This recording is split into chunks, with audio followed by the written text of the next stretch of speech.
আবু জাহেল বলতে বাধ্য হয়েছে যে কোরআন আল্লাহর কালাম। উতবা বলতে বাধ্য হয়েছে কোরআন আল্লাহর কালাম।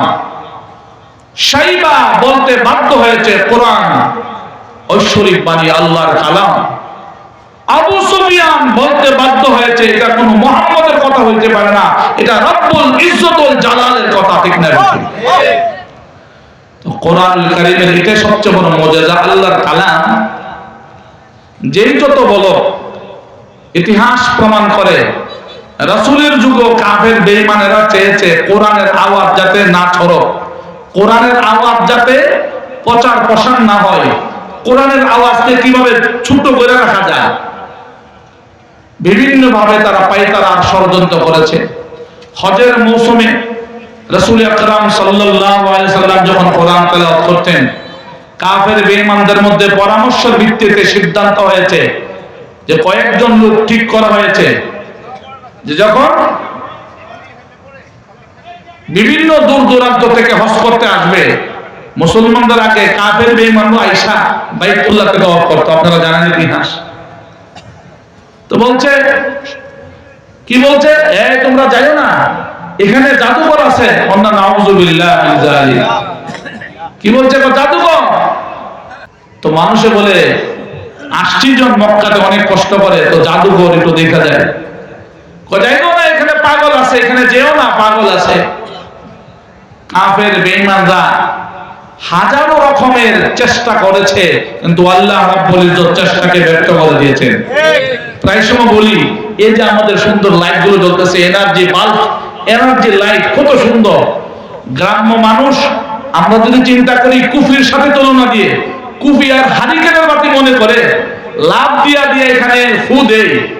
বলেন তো দেখি, সারা দিন যদি সকলে মিলে ফু দেয়, এই বাতি কি নিবে না? আমরা ঘামাই যাব, আমরা ঘামাইতে ঘামাইতে একদিন শেষ হয়ে যাব, বেহুশ হয়ে পড়ে যাব, এমনকি হায়াত শেষ হইতে পারে, কিন্তু এনার্জি বাল্ব নিবানোর ক্ষমতা কারো না।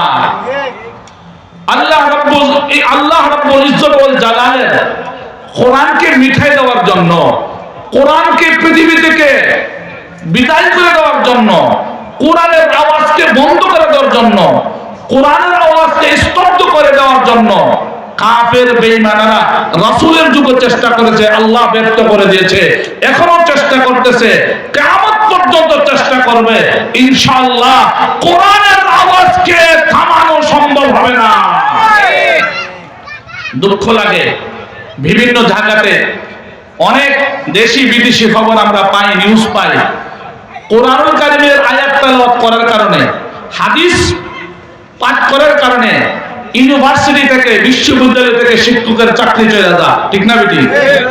ভালো কথা বলার কারণে, সত্য কথা, সঠিক কথা বলার কারণে, বাস্তব কথা বলার কারণে, সঠিক সহি কথা মানুষের সামনে তুলে দেওয়ার কারণে দেখা যায় দেশি আর বিদেশি ষড়যন্ত্রের কবলে তাদের পড়তে হয়। তবে মনে রাখতে হবে, আল্লাহর কোরআনের আওয়াজকে থামানোর ক্ষমতা কারো বাবার ছিল না, এখন নাই, কিয়ামত পর্যন্ত কারো বাবা থাকবে না।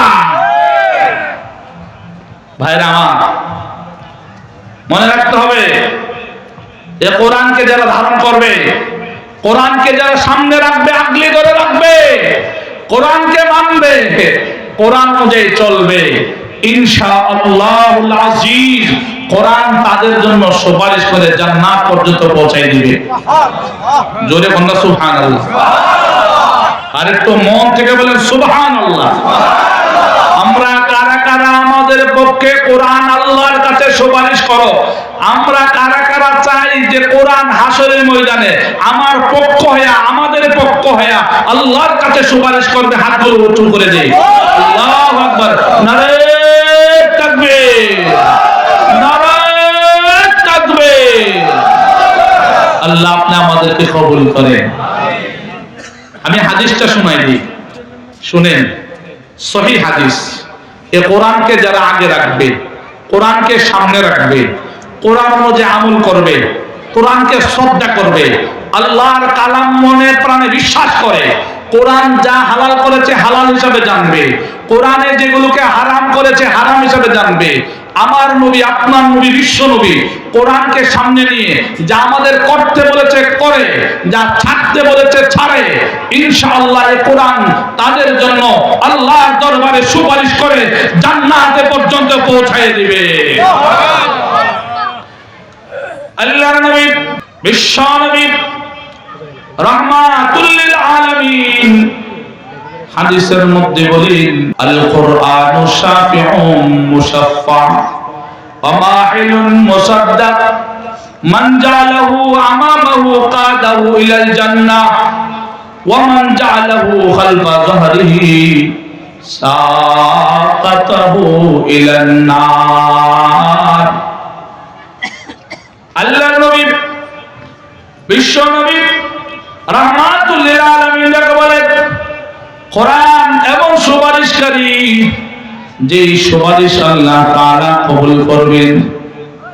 এমন যারাকারী উকিলরা যেমন আমাদের পক্ষে বিপক্ষে জজের কাছে, মাননীয় আদালতের কাছে যারা করে, যারা কোরআন এমন যারাকারী মান্দার পক্ষে অথবা বিপক্ষে, এমন যারাকারী যাদের যারা মেনে নেওয়া হবে। আল্লাহর নবী বলেন, মান জালাহু আমামাহু, যে ব্যক্তি কোরআনকে সামনে রাখবে, কোরআনের হালালকে হালাল জানবে, কোরআনের হারামকে হারাম জানবে, আল্লাহ রাব্বুল ইজ্জত ওয়াল জালালের কোরআন অনুবাদে নিজের জীবন গড়বে, ব্যক্তিগত জীবনে, পারিবারিক জীবনে, সামাজিক জীবনে, রাষ্ট্রীয় জীবনে, আন্তর্জাতিক জীবনে কোরআনকে বাস্তবায়ন করবে।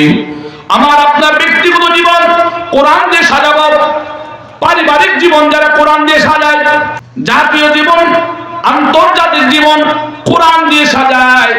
আল্লাহর নবী বলেন, এ কোরআন আল্লাহর দরবারে তার পক্ষে সুপারিশ করে কাদাহু ইলাল জান্নাহ, তাকে জান্নাত পর্যন্ত পৌঁছায় দিবে।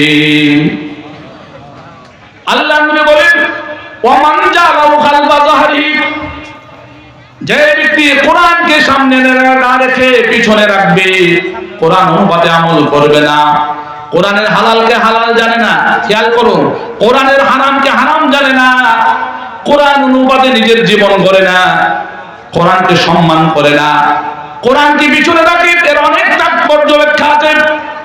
আল্লাহ নবী বলে, কোরআন তার বিপক্ষে সুপারিশ করে তাকে জাহান্নামে পৌঁছায় দিবে।